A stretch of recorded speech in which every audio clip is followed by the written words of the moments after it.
Willie D Live. It's Willie D, y'all, back with another episode of information and instructions to help you navigate through this wild, crazy, beautiful world. In the studio, Damon Dash. It's an honor. You know, your name is short. You know, you're just Damon and Dash. I want to keep it going like Dash. You know, you did that, dog. Yeah, You did that. I appreciate that. You that dude, man. Thank you. You wake up feeling yourself sometime. Yeah. Yeah. Yeah. Pause like every day. Yeah. You know, when you get in the ring, you can't get in the ring thinking you're going to lose. Right. There's a confidence you have to have when you know you got to fight. And, you know, I'm a person that chooses to do things that come with a fight. Yeah. So every day I have to wake up and be like, I got to get ready to fight. So that means I have to give myself affirmations and make sure I'm 100% confident. So, yeah, I definitely give myself compliments all day. I saw the interview that you did with Shannon Sharp, and Shannon kept trying to back you up against a wall about entrepreneurship, ownership. Y'all were talking about owning football teams, the NFL teams specifically. And Shannon said, well, what about people that don't want to own? And you said something that was so prophetic to me. You said, they don't have to, but I'm going to fight for them and make sure they don't get abused. God damn, bro. Dude, man, that was heavy. That actually sent chills through my body because I feel it. I feel your love for our people, bro. Yeah. Yeah, I feel that. You know, we look at our culture like our family. So if you see someone in your family being abused, even especially if they're being abused by someone else in your family, you know, it concerns you and you feel that pain. Or if you see someone in your family getting bullied, you almost look at it like they're not respecting you. You know? Right. So I kind of take it personal. That's the fuel for my fight because I know I'm going to be all right, you know. But a lot of times the things that I want to accomplish require people to dream bigger and to think different. So I don't think people don't know how to dream. I just think they forgot. So I just try to be like, you know, if you don't think about or visualize actually doing something, if you can't see it, it's not going to happen. If you can't see the W, it's going to be an L. Right. You know, so just trying to change the mentality and trying to get collectives of people to come together means you almost have to fight for them to wake up. But once they do, they're usually in the right trajectory, you know. How frustrating is that for you to try to convey that type of spirit to our people, to many of our people? I know a lot of us do get it, but some of us, it seems to me that we're always waiting on a leader. We're waiting on somebody else to start it off when the leadership starts within. How frustrating is that to you? To like when, and especially when you tell people how you feel or what you're thinking, and they try to project their trepidation on you, like. Well, I have boundaries. My boundaries are if you're not dreaming, I know that it's a trigger for me. So if you're trying to kill my dreams because you won't fight for yours, it offends me. But trying to coach people or help people that are protecting people that are hurting them and fighting me for helping them, yeah, I mean, I'm human. And it becomes almost, I had to learn not to take it personal, almost like it's a human algorithm that people just generally do. The overcompensation so they don't have to work. You know, because when you have a dream, it comes with a fight. You know, every war comes with battles. Life is a war, and it's a war that we need to win, and it takes years to win it, and it doesn't happen overnight. I don't know any one person on the planet that doesn't have problems or something they have to deal with. The test is how you deal with it. Right. So, again, if I'm going to be fighting, I don't want no petty problems. I'm not a petty guy. I expect big problems, you know? So when they come, I'm not bothered because I know it comes with the game and it's always the darkest before the dawn. But, you know, I watch people react to things the same way time and time again and with the same result. So it's like, how could you keep reacting the same way and you don't like the result? How do you expect a different result if you keep reacting the same way? You have to do something different. So wherever you're at right now, unless you do something different, you're going to stay exactly where you are. Whether you like where you're at or you don't, there will be no different result unless there's a different action before it. So this repetitive excuse and entitlement not to work, or especially people that don't work on weekends and holidays, I hate that. I'm like, what do you want a weekend from? A life you hate? I would not stop working until I love my life. You know what I'm saying? Or I was just talking about, like, we're programmed to only go on holidays a couple of times a year. And when they tell us to, you know, even like July 4th is the funniest day to me. Independence Day. And I'm living Independence life. So there's only going to be one day a year that I'm not independent. And I'm going to be independent every other year. So you work for somebody every year. It's a special Independence Day. I mean, yeah, special ed Independence Day, you know, but it ain't my Independence Day. It's almost like life, and there's certain things that I just observe that don't make sense. Like, if it's illegal to drive drunk, why is there a parking lot in a bar? That doesn't make sense. It's a trap. You know what I mean? But why is the world set up like this? It is obvious. It's like, well, just because someone does something and sets it up doesn't mean it's right if it don't make sense.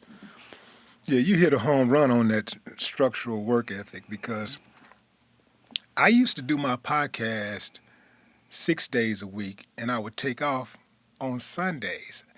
And I realized one day that I ain't really doing nothing more important on these Sundays. Like, I got the energy, I got the will.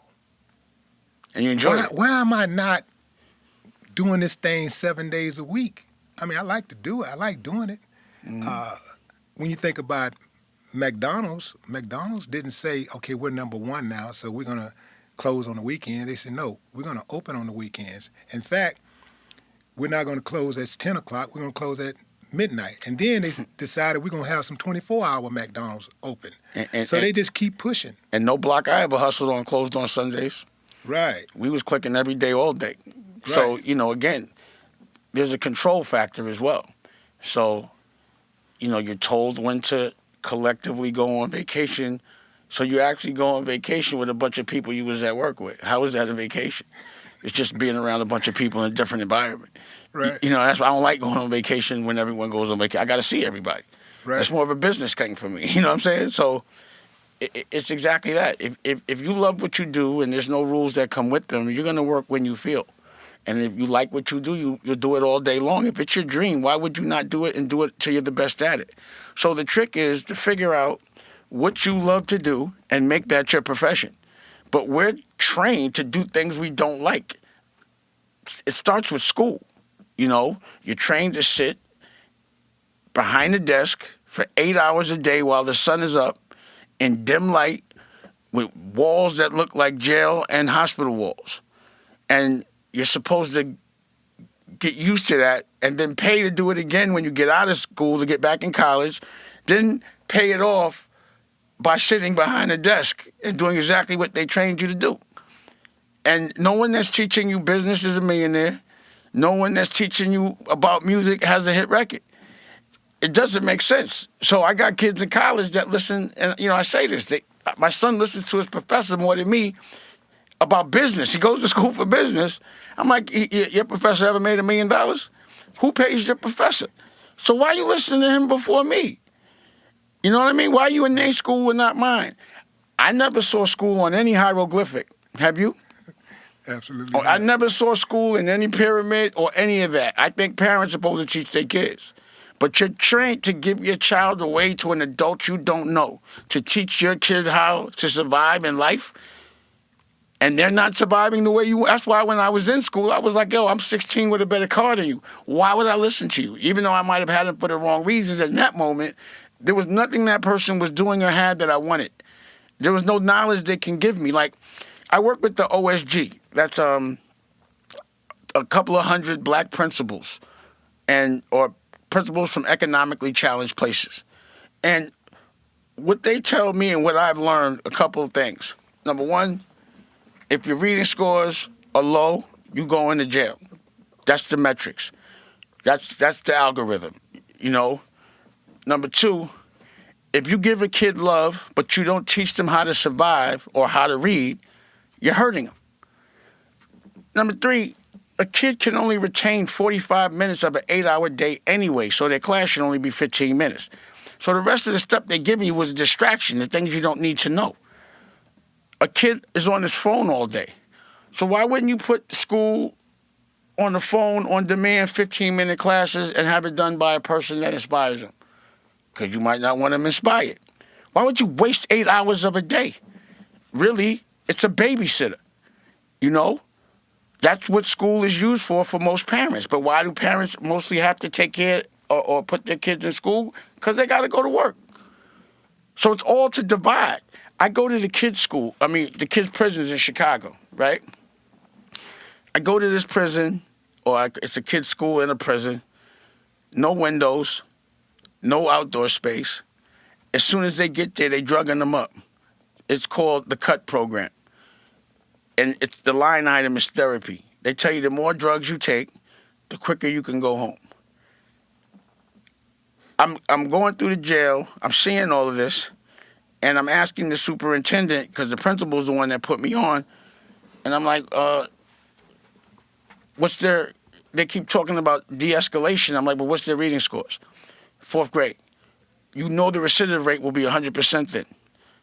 4th grade, but you're going to put them back in the street addicted to a drug. The only time they can get it back is they get back into jail with no education. After you just mentally abused them and kept them breathing recycled air, they don't get to go outside.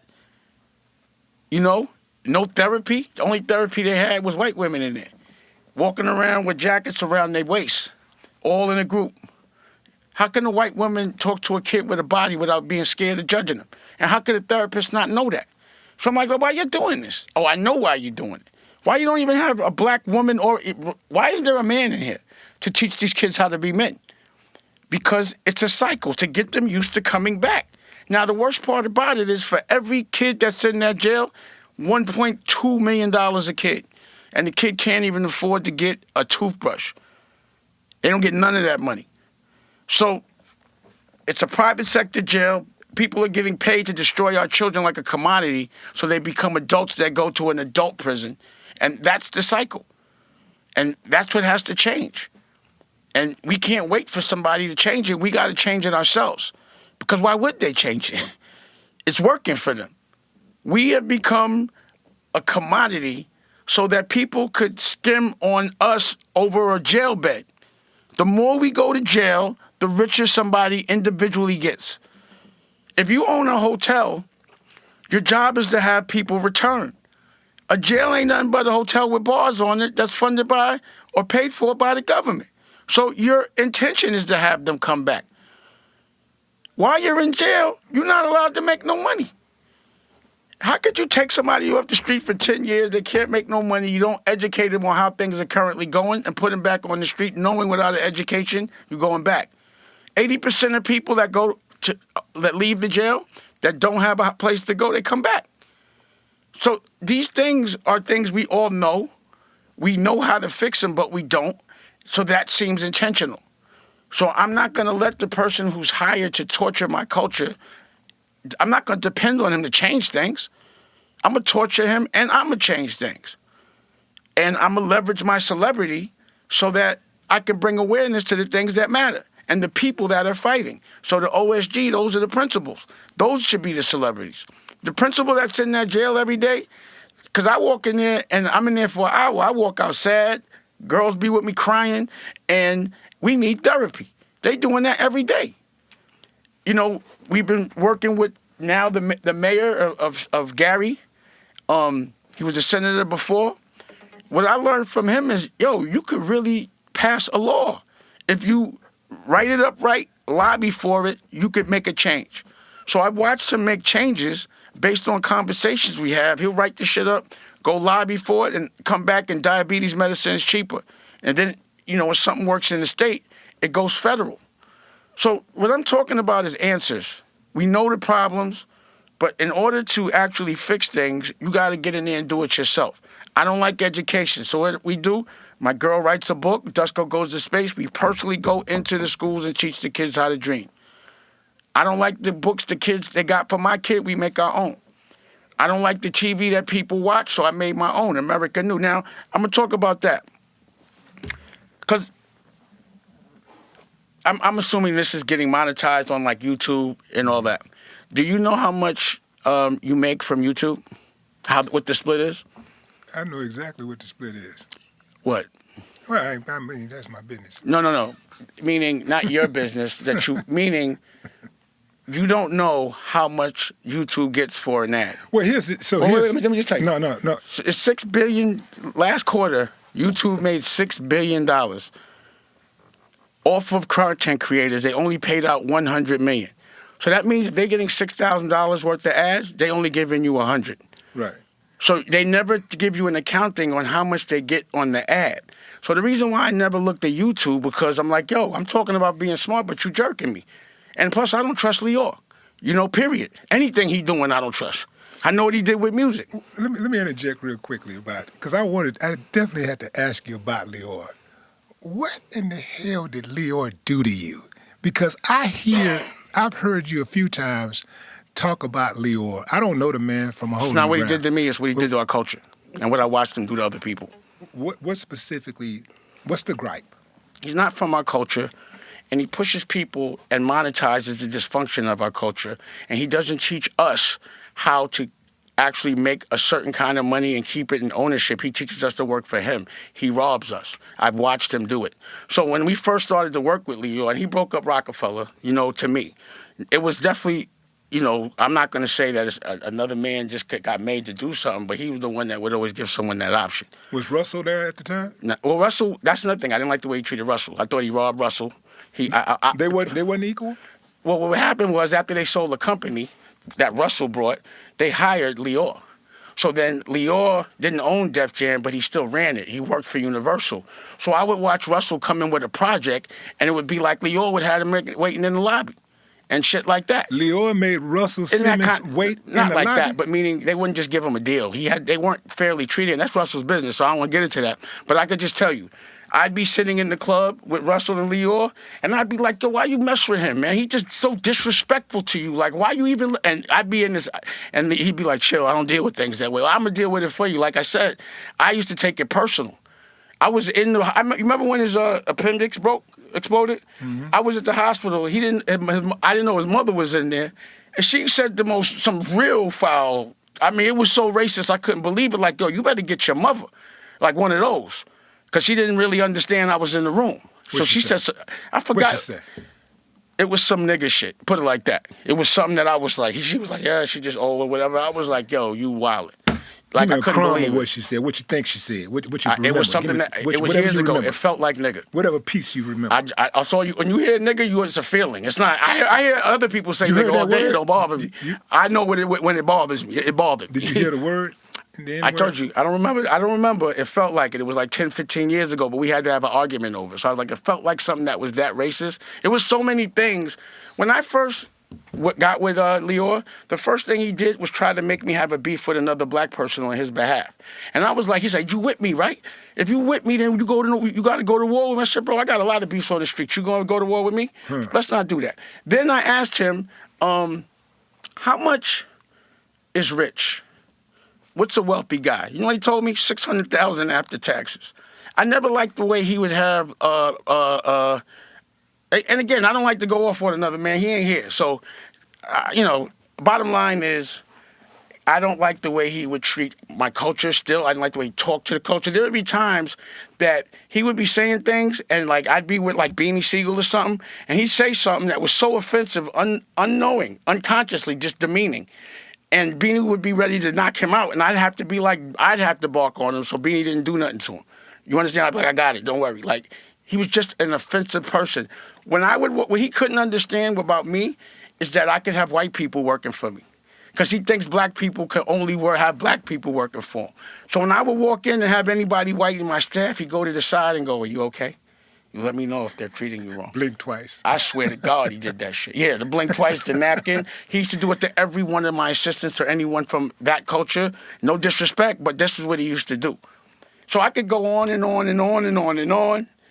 And also, I just think that every Batman needs a Joker, and he's that clown.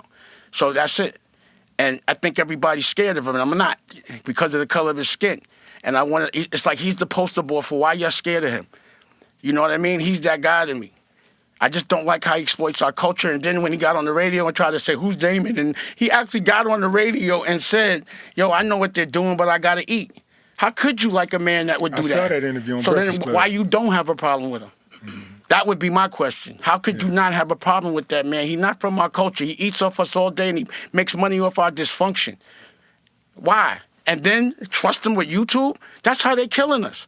So people aren't even conscious of how they pay out at YouTube or Tubi or any of those things. So what I did was, because I was like, I'm not a herd, especially if he's over there, it's not right. So I use YouTube for marketing, but I went and built my own network. And let's say YouTube gets the ads from Pablo. I went around YouTube and I get the ads from Pablo. So instead of them getting that $6 billion, I get that $6 billion. If I want to split it with a creative, then they'll get $3 billion, I'll get $3 million. But it ain't gonna never be $100 million to $6 billion. But I understand it because no one's asking. Does it make sense to get a million views and only make $7,000? That don't make no sense. So that means that the way that I'm seeing things, if any dollar anyone makes at YouTube, if you were really getting paid what you're supposed to, you would be making 100 times more, 100x, not 10x, 100x. So that's why I launched American New. And that's a real network, broadcast live. It looks like y'all doing a lot of stuff here, but you could get on it right now. And the ads are Nike and all that. So no one teaches us about the ads. They're just teaching us about how it feels to understand when people are viewing you and it feels good. And that takes the place of the money that you're supposed to be making, the fame it gives you, and no one's asking about why they're not getting no money. Those are the questions I ask. The breakdown doesn't make sense, then I got to do an investigation, but I'm never going to be that Johnny. Like, you're never going to be making me do all this work and you're getting the lion's share. It just doesn't make sense. It's the same exact thing that happened in the music business. If there was robbery in the music business, anytime there's a new business, there's robbery. So you have to look for it. You could never think that on the internet and all this new money and BPMs and all of that we not getting completely robbed. No one's even asking. No one challenges the bust down or the split. No one says, let me see how much money you made off that Nike ad. They just want to know how much they're getting. I don't know how much you getting, so I'm not going to do that. I got to know how much. And when I work with my creatives, there's a dashboard. We made this much off a Nike ad. You get 60%, I get 40%. Let's go eat. But I'm not going to sit there now because my culture is creatives now. So now I'm going to go put him out of business in YouTube too. Because he can't make no more music because his only, to me, his only business model was robbing niggas. And nigga meaning people that aren't smart. Not black people, people that are in a tight situation that will do anything to get out of it. And by the time they realize they've been robbed, they owe or they in jail. Your company is American New, right? You said that's my family's company. That's your That's the family's network, company. yeah. Okay, so I work for my family. When someone wants to go search your company, what search engine do they use? To go on American New? What's typically like? Well, right, it just launched, so you could go on Fire Stick. It should be on Apple. It'll be on Roku. But to get to Roku, Apple, you mean going straight through their apps? Well, through their distribution. Through their distribution. Yeah. But if somebody wanted to just look you up and say, let me look up American New, typically what search engine would they use? Maybe Google. Google, right. And Google owns YouTube, right? Yeah. So Google, anytime Google, this sounds like you would be a direct competitor to YouTube, right? To everybody. To everybody, right. But so YouTube, a Tubi, one of those. But if let me put myself over here. Mm-hmm. If I'm YouTube, if I'm Google, and I own YouTube, and I see a competitor coming off from the side, I'm running, and I see this competitor coming up on the side of me, and I got the power to do that, trip you, and get away with it, I'm going to do it. If I got an opportunity to hit you with a boat, Yeah, but I'm going to punch you in the back of your head. I'm going to do it. You know, if somebody hit you in the back of the head for that, I'm not going to just let that happen. But check this you know, out. You poop, I'll be like, boom! You know what I'm saying? I respect that, but I want you to tell me, after I tell you this, I want you to tell me how you going to bow me in the back of the head when I tell you this. But no, I'm not. No, we're talking about... I'm not you in the back of the head. We're talking metaphorically. Yeah. But listen, this is what I'm saying. Okay, say I see the competitor coming up on the side of me. How did Tubi do it? And now I'm going to say... We're not... Okay, here's the difference. I'm going to say... Let me make the point first. But I'm going to say... Yo, let me hit these filters so that Dame's people can't reach him as much as they want to. Let me make sure that they have a problem getting over there because Google controls the algorithm. They control the filters. They can... This is why it's been so... trust me, I am not trying to discourage. I just believe that if we are to do our thing, I think that we need an entire new search engine because if we're going to go up against Google, if we're going to go up against YouTube, we need a different search engine than Google, and it needs to be Black-owned and controlled because otherwise, if people have to go find us, just like almost every other... Here's the difference. Every other company with guys in this country guys and like world, you and I, you got to search. With guys like you and I, right? Google will be for people that don't know us, right? Because they'll know how to get to us because they know us. So I have a direct-to-consumer relationship to the people that I know. If, like, as far as the algorithm goes, for some reason I'm in that algorithm that I pop up. I don't pay for that or any of those things, and it's a fight for independence. It's inspiration, and it's self-awareness, and it's positive. Because we have the ability to do what we need to do with the ads, we could also control algorithms as well. So when I get into a game, again, you go on somebody's block, it's easy to call the police. You just got to deal with that type of shit. It's part of the game. So I know that there's always a competitor doing something, but my work to me is so good that I'm going to get there and there's nothing they can do about it. I watch there's no creatives over there. That's just an ad agency that put together and there's no genius there, and they went and got bought by Fox. Only thing that they would do is try to buy me. But the difference between me and YouTube is that I'm not just taking any work. Anyone could get on YouTube. This is more of a Netflix situation where I got to like it to put it on. I'm not just doing that with everybody. And again, most of the people, I'm only trying to talk to generals that have armies. So I'm talking to people that have their own relationship completely with like a Billy Carson, a 19 Keys, a Earn Your Leisure, people that already have made a community. We just got to all stick together and we make our own algorithm that way. Yeah. So there's a lot of verticals that come with it. I mean, like everyone is supposed to have a podcast and a streaming service. It's just a vertical of your ancillary things that you do. It's like one thing. Every company should have a podcast, should have a streaming service, should have a website, should have a YouTube channel. It all comes with the game. But I'm saying, regardless to what, if I get 1,000 people, it's more money made than 1 million people on YouTube because we get the full benefit of the ad. So I don't have to sell nickels. I'm going to sell weight. Yeah, I absolutely get it. But I want to get, yeah. I asked you, because I'd be like, yo, when the people that are on YouTube, they're talking about being smart. And I'd be like, but how much of your ad do you get? And nobody knows. So what's smart about that? Yeah. That's why I'm like, if I can't tell you how much is being made, I'm not doing it.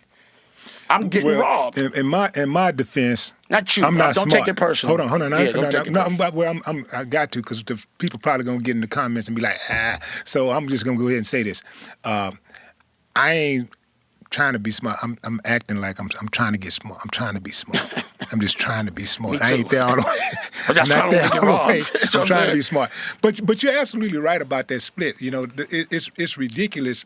But at this, so it's either you deal with it or you go do your own thing or you just quit. You leave it alone. And quitting is not an option, right? And that's the spirit that I love from Dame and Dash. I mean, dude, have you thought about going into Deion Sanders' locker room and talk to his talk to those players? I don't think they need it. Leon doing a great job. No, You know what I'm saying? He's doing a hell of a but he job. still brings people in to inspire, you know, to motivate I mean, the if players. you ask me, I would definitely come through. It's a high place to be right now. I'm putting it out there right now, dude. Like, a person sit and listen to you for any amount of time, dude, man, you're going to feel like you can do something. I mean, you make a midget think he can dunk a basketball. They can. You know what I'm saying? Figure it out. If they really want if to, they they're got a going to little figure help, that out. If they got a little help, you know what I'm saying? Got a little springboard or something like that. But, man, where did that spirit come from, though, bro? Like, was there a person in your life that you looked at and said, I want to be like that guy, you know, I want to take some of those attributes that he have or she has and, you know, mold this person that I want to become? It's a collective of people. So it's like, you know, I remember who I looked up to when I was in the street and why. You know, it was a respect that came with honor that I really liked a lot. And I was kind of like, I'm born into a family that didn't take L's like that. So I've only seen W's from my family. I've never seen anyone in my family get bullied ever. I've only seen my family bullying, white or black. So I never saw abuse happening this way. I only saw it getting administered. You know what I'm saying? So it was like, so anywhere, anybody in my family generally has somewhat of that kind of an energy, but I was able to go get myself educated because they put in so much work so that I didn't have to do all the shit that they did. And I still chose a different path for a little while just from instincts. But I knew that when I went to like private school, I was around white people young and I wasn't impressed. And I saw how they were impressed with me. So I was like, I actually thought I was like, damn, I must be this strong because I'm black and they're white. I wonder if I could be this strong around black people. And that's why I hit the hood, just to prove to myself that, you know, and unconsciously I was insecure about it. I wanted to know if these hands worked with black people. You know, I thought it was just because I always thought it was just because they couldn't dance. Or I always looked at it like they was my food. You understand what I'm saying?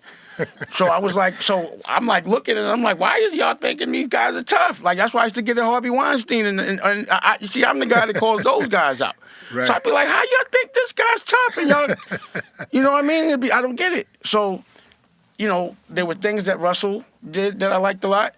There was things that Muhammad Ali did that I loved.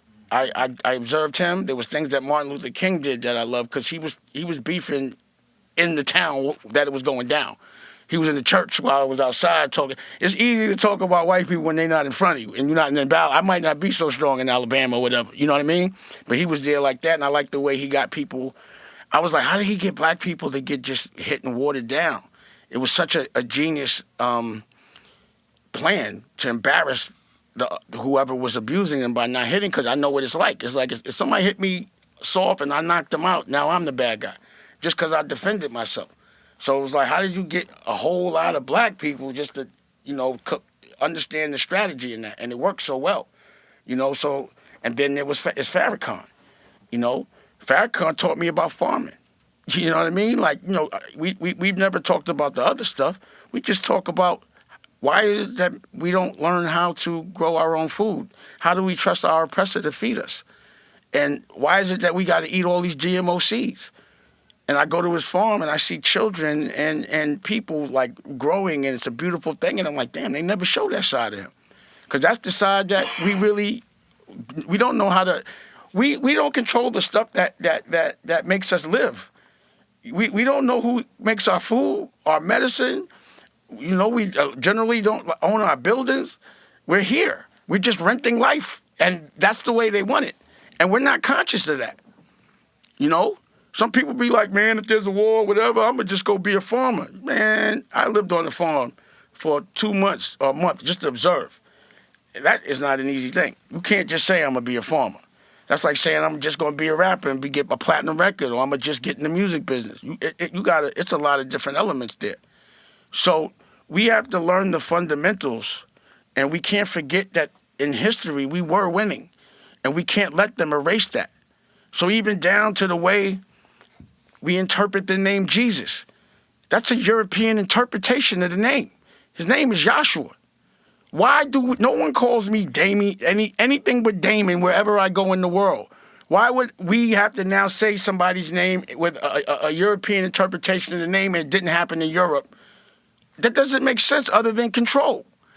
How could you tell, if somebody tells me they're a fan of mine and they calling me Damien, I'm going to be like, my name's Damien. How could you really be a fan of mine? You're not calling me by my real name. So how could you get a full blessing? You're calling this man by his wrong name because we've been programmed to. You understand what I'm saying? You know, again, when it was a time when white people or the other culture were slaves and the Moors did them dirty. But did they ever teach you about a Moor in school? No more Moors. You don't even, you know, because they don't want to see that visual of us winning, because that's what you do when you take over a culture. You take their religion, you erase their heroes, their artifacts, and anything they ever did strong, and you make them think that they've never been strong and they've always been weak and they've always needed you. And that's how they did this to us. Look how strong we are. Why are we listening to them? Well, that's the only way it would work. They'd have to discredit us in order to justify the mistreatment. And they make us discredit ourselves. They have to do that. Yeah, right. And they're so good at it that they've actually convinced a lot of us to actually aid them in destroying our image. Lyor Cohen. That's what I'm saying. Yeah. I look at those people that are exploiting our dysfunction and making money for it for a living their whole life. When I see a man that's not from our culture never make money off his own culture and only ours, why you only want to get money on my block? Go get money on your own block. You understand what I'm saying? Mm-hmm. So that's what I'm saying. I'm not going to trust somebody from someplace else to do and take care of my hood. They don't care about my hood. They're not from here. They're just making money from it. And we continuously think that somebody that's from another culture is the plug for our music, for everything that we do. We got to go to them to get back to us. That's the program I watch them push. So I'm like, I'm just not a Johnny like that. I'd rather fight. I'd rather fight all night. You know what I'm saying? Then go home and be like, yo, this sucker just told me what to do, and I got to internalize that. My girl just saw that. My kid just saw that when he come through. You know how many people I see that talk tough in the street, and then they get in front of certain people, and they get this stupid-ass voice like they're a weatherman. And I'm like, why are you talking like that when this man walk in the room? You don't talk like that. You know what I'm saying? Like, why are you changing yourself? They should change when they talk to us. So a lot of what I do is watch your mouth. With a Lyor and certain people. Watch your mouth. Watch your mouth. Tread lightly here. Because you have to have a certain amount of respect. You controls nothing here. This is our culture. You ain't going to tell me what to do, pause, or who to do it with. Your enemies ain't my enemies, like Mandela said. You know, I ain't got to be mad at everybody you mad at, but you don't got to be mad at everybody I'm mad at. You know? And another thing, why? Again, we're programmed to only make products for us. So every single black person that has a business makes it for black people. That's not enough people and too many people trying to hustle on the same block. We got to be able to make products for everybody. You understand what I'm saying? Absolutely. And that's the issue. We are programmed to think we can only do things for us. We can only lead us, and everything we do and that we make could be for us. That's why it's called America New. The new America is for everybody, but it's us that are the landlords. That's the difference. Yeah, you're definitely changing the narrative, man. You're definitely doing your part to change the narrative. But sometimes you have to feel overwhelmed, though. All the time, but it's so much fun. Yeah. It's not an overwhelming thing. It's just too much to do. But you perform well under pressure. It's like you welcome pressure. And I like what you said a while back when you was talking about how you expect things to be difficult. You expect things to be bad. A lot of people wake up every day and they think the world is just going to welcome them with open arms and it's going to be polite to them and everything is going to go great. Good luck with that. Yeah. But I operate similar to the way you do. I expect bad things to happen. I expect life to be difficult on a daily basis. And when it does, I don't panic because I expected that. I expected it. A lot of people, when they don't expect that and something happened, they panic. I know. And they lose control and they become desperate and things like that. So by expecting these things to happen, by expecting, something not always be easy, I'm able to actually deal with a lot of these things easily. I see Steve Rogers here. He owns a club, multiple restaurants and venues in the city, and every day he's putting out fires. He knows that. Being in the business as long as he's been in the business, that's what a boss does. He knows that he's going to have to put out fires, and he wouldn't be able to do and be able to operate at his optimum if he didn't understand that. And you just mentioned boss, but here's the thing. I've heard you talk about how first of all, you are a boss, but depending on the context, you don't like the word boss. It's one of the words that irks you because you don't like the idea of somebody. I don't like somebody else being my boss. You don't like somebody else being your boss, but that's not going to happen. But it seems like to me you also, even though technically you are the boss, it seems like you have a problem with that word. Period. Well, I don't have a problem with the word. I just like when people work. I'll say they work with me. Like you can't work with me unless you have a dream. Unless you want to be the boss of your own, because you're helping me with my dream. And how could you fight for my dream if you ain't fighting for your own? You won't. So I got to watch you fight for your dream. And I don't pay people enough to even be able to retire to work. You only work with me because I can give you an opportunity, and I want you to exploit that. So if you don't, and I tell people around me, like, if you have a dream and you're fighting for it and you're around someone that doesn't, all they're going to do is distract you. They have nothing to talk to you about. What are they going to talk to you about that's going to help your dream? All they will do is talk to you about things that will distract you because they have nothing to talk about that they're fighting for. So you have to have a collective of people that are dreaming and fighting for a war, or else they're going to distract you from the war. When I'm having conversations with people in this moment, not always, but right now, I've been investing in this network for 10 years, way over $20 million, and that's out my pocket. And I'm waiting for this thing to turn around. So I already did the record label. I know what that yields. It doesn't do it. I do the fashion. I know what it yields. All those things can only be ancillary things, a division of. But I can't be my business model because it doesn't make enough money unless you're robbing your artists. So when you hear people say, I just sold someone else's masters for a lot of money, they just robbed their artists. You understand what I'm saying? I never took none of my artists' masters. So could you imagine me with Jay-Z's masters or Kanye's masters or any one of the masters? I'd be a trillionaire. But see, the thing about it is, if you keep a creative rich, you get Kanye, you get Jay-Z. Creatives have ideas all day. They just can't make them happen because they ain't got no money, and then they got to get robbed to do it, and it doesn't become the idea they want. So I always wanted to keep my artists rich because it's so interesting what they do when they have money, when the ideas come to fruition. I don't think I deserve to make so much money off somebody else. That's why I had to start doing my own thing. I gave everybody a 15-year head start. Like, I'll help y'all get there so I can have a little competition. Now the games begin. Now I'm going to work on my brand. And that's what I've been doing. So we get to make books. I get to be with principals. I get to do art. I get to do fly shit. As soon as I pulled up, I already knew this was a collective because I do collective. So as soon as I pulled up, I asked myself, that looks like a collective. I already knew it was a collective because I do it. I've been doing it. I've been opening up art galleries since 2005. I like to do different things. I like to start from scratch and just to see if I could do it.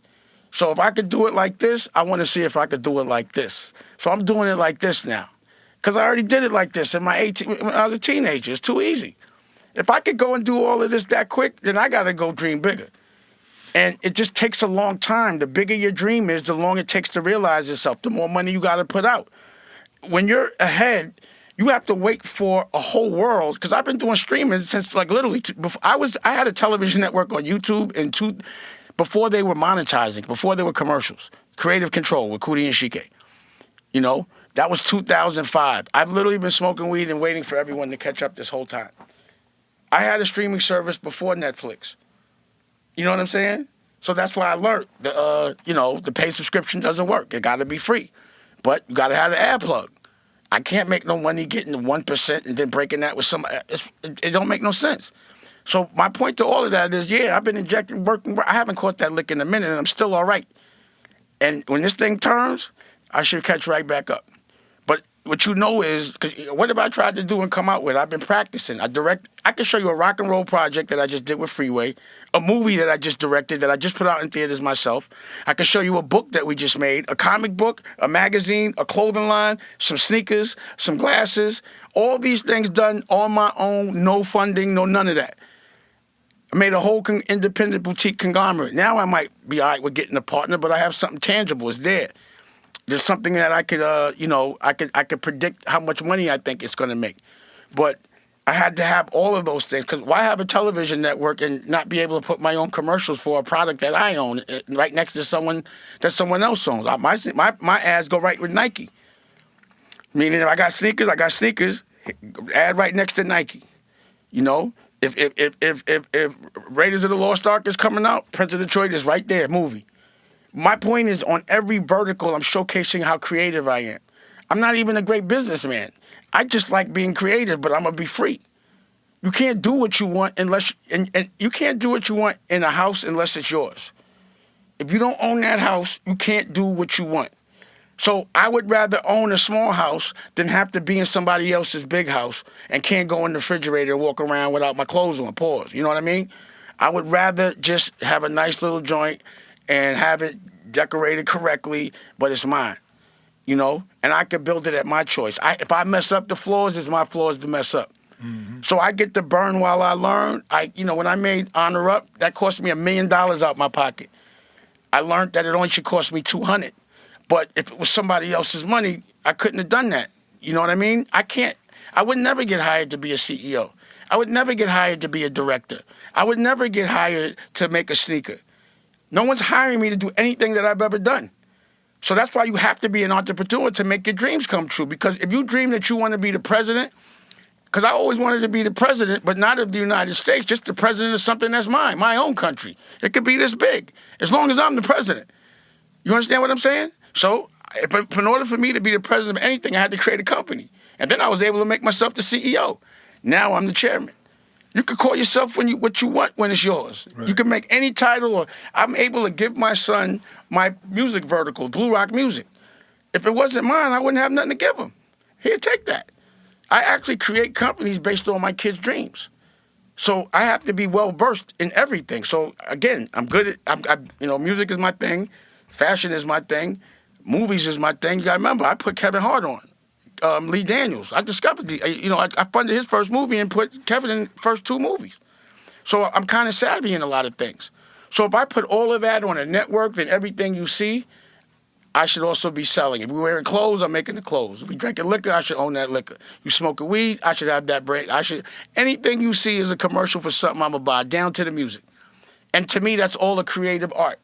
For me to be able to make a record, make a movie, make the clothes in the movie, make the music in the movie, be able to distribute the movie, be able to edit the movie, all of that is just me having fun. And then be able to monetize it. I've never been a businessman, or else I'd do anything I could for money. See, a true businessman does anything they could for money. They compromise, they'll bite their lip and let somebody talk to them a certain way. That's not me. I can't be a businessman because, honestly, it's my integrity before the money. Right. And that might not be the best thing, but I know my kids love me, and I'm the president in my house. Right.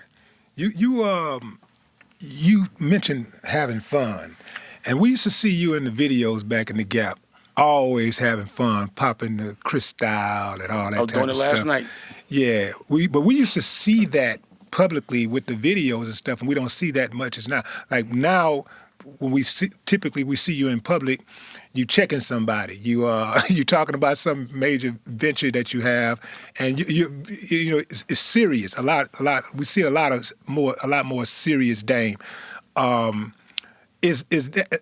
I guess you just answered that because I was going to ask you: is that fun Dame kind of more reserved for your friends and family, the close people? It's just that y'all only see me in the ring. Mm. They don't show nothing else. So when before there was Instagram, they only show clown Champagne Dame. So if you ever look at my interviews, I'd be like, I don't know why y'all only show me, popping bottles. Mm-hmm. And y'all never show the business I do. They never did that. Another thing they never showed was I was a single dad the whole time, taking care of a little boy, my son. They never said that, because to me, that was the thing I was the most proud of. How come they never talk about that? I went to court, got my son, and do all this Rockefeller stuff. I take my kid to school every day and take pride in that. They never talked about that. So that's why, like, a person that's looking for freedom, once the internet, I knew the future of the internet as soon as I retired. I retired from playing these games. I'm like, now I can control my own narrative. And once I could, now you see how I'm looked at. So if there wasn't me speaking on me and controlling my narrative, you would think Champagne Dame, loud, stupid, and broke, living in a shelter somewhere. They don't show no... They never put anything in the paper but my bills at all. And I'd be proud. I'd be like, yeah, I'm cracked. I just invested $100 million. So what? That's like I just bought 30 cakes, 30 bricks in the street. You a don for that. But, of course, they're going to make you think somebody winning, being independent is losing because they don't want you to be independent. You got dumbasses like Vlad TV keep saying my name because I'm clickbait, because for some reason, like, why do they respect this guy so much? Why does a Lyor and a Vlad, people from other cultures, always question what I do and want people to remember me a certain way? Because no one remembers you. Because I've controlled my narrative by being consistent and fighting for the people I love. Nobody understands the love I get because they don't give no love. You don't understand how to get love unless you know how to give it. So they don't even get it. Yeah, I know I'm loved because I love my people. If I didn't love my people wouldn't love me. You know? I'm not going to make money with you or you spend money with me. Anytime you spend money with me, I want you educated. I want you to buy something with me because I can eat, and then you can go and actually make whatever I taught you into some money. So that's what happens. Whenever I get caught up, whenever I have to promote one of my products, I end up trying to talk to the culture, because whoever, usually, like, you know, in the masses or that's working corporate, they're always asking me something that behooves corporate. And it's like trying to trigger me and trying to get that viral moment. Well, now I'm going to make you the viral moment by being smart. See, the trick is to go viral by doing something smart, not dumb. You could go viral by getting punched in the face or punching in the face or being violent or doing some dumb shit any day. That's cheating. But do something smart. Create a new algorithm. Not for dysfunction, for evolution. Let's see you be an artist. Do that. Because that's the only thing that's gangster to me. All the real gangsters I know, they always want to do good. They only doing what they got to do. But once they don't have to, they usually don't. So I'm not trying to be looking at my culture continue to make money from, like, I'm not fighting no other black men. That's done. Because I know even if I want to, I'm not doing it. Unless it's with gloves. Because that's what they want us to do. You know, Irv was talking shit about me, and Page 6 was calling me like, you know, Irv was talking about you. What you got to say to that? I said, I spoke at Harvard yesterday. Right about that. But when two black men may have a disagreement, you're going to put that in the newspaper so we could... You understand what I'm saying? You know, as I mentioned earlier, you're very passionate, and when it comes to our people, and you know, it's easy to see how much you care, how much you genuinely care about our people. I just don't like nerds punking us. Here's a question that I have. Knowing how much that you love our people and how passionate you are, and how passionate you are about us getting our respect, how did you reconcile what you heard Kanye say when Kanye said that slavery was a choice? Well, how did you? And I know Kanye is a good friend of yours. So number one, he's bipolar. How did you deal with that? I had a conversation with him. Okay. So number one, and I had a conversation with Van. So I can show you. I brought Van to and I said, let's talk about this. Now, you know that man is bipolar.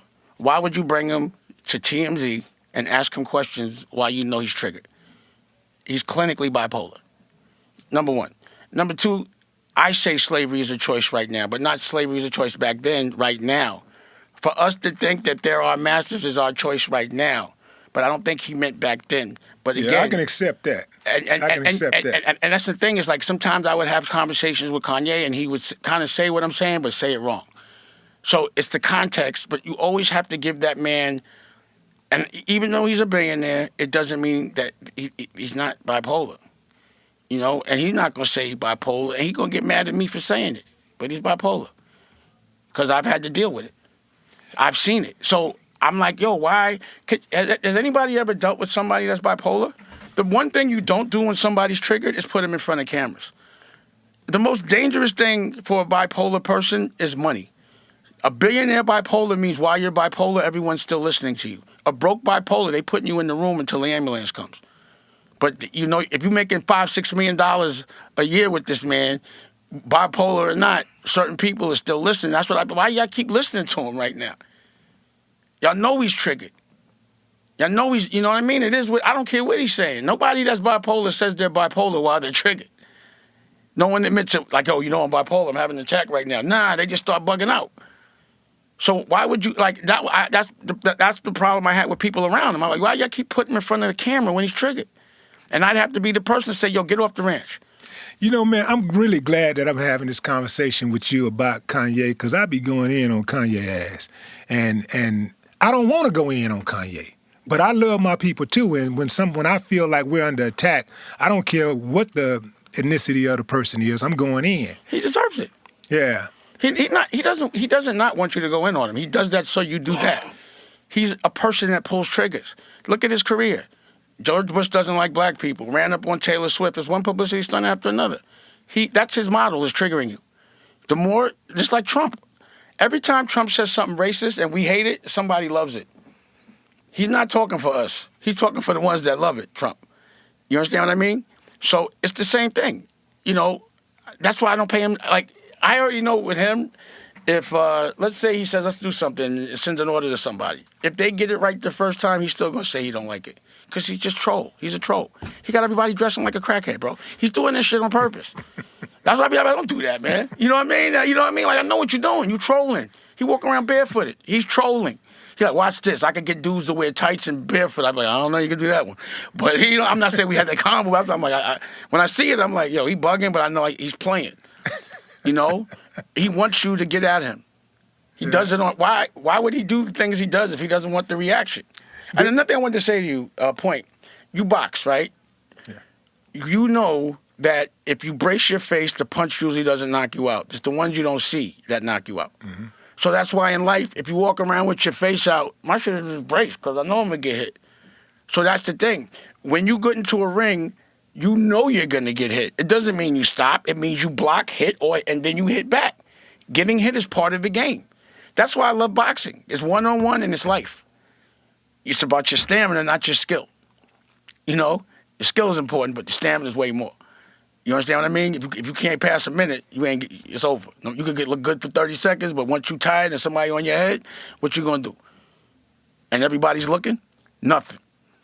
Well, if you have two people that are skilled and have stamina, the person who's most skilled is going to win that fight. True.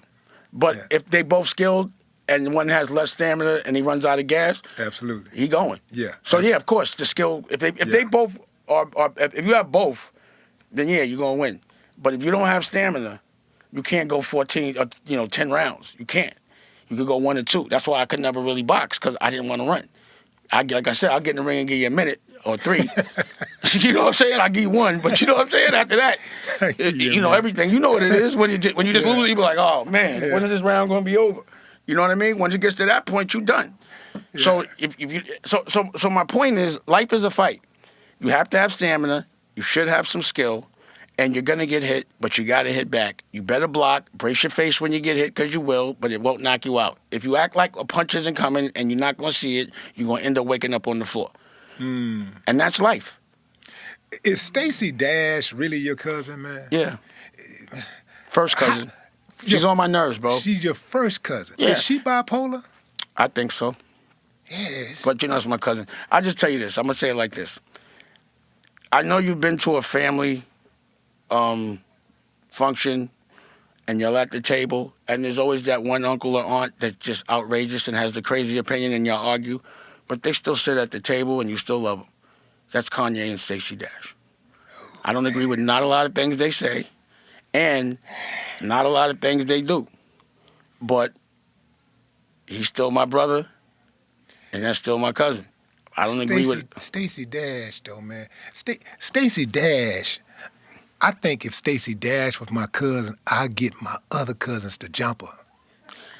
I'd get my girl cousins to jump her, dog. Why? How you know we have it? Okay. All right. Well, we'll leave it at that. Allegedly. I didn't say anything. I just saying how again, how do you carry things in your family, but it always stays in your family? Yeah. So, again, publicly, that's my cousin. I don't agree. Privately, we deal with things accordingly. Gotcha. When it's time for you to go and you ain't got no more, how do you want to be remembered?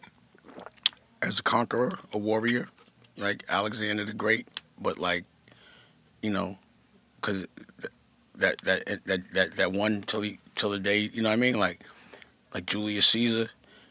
Back in those days, no matter how much money you had, you weren't famous unless you won a war. You had no respect unless you fought for your country. So my respect comes from my fight for my culture, which is like my country. And, like a Malcolm X / Steven Spielberg, I don't think anyone's ever seen anything like me before. I don't think you'll ever see another person that loves so many different creative things and does them well, but also loves his people, that will also embarrass the people that everyone else is kind of scared to, that's oppressing us, and, that hasn't lost his mind.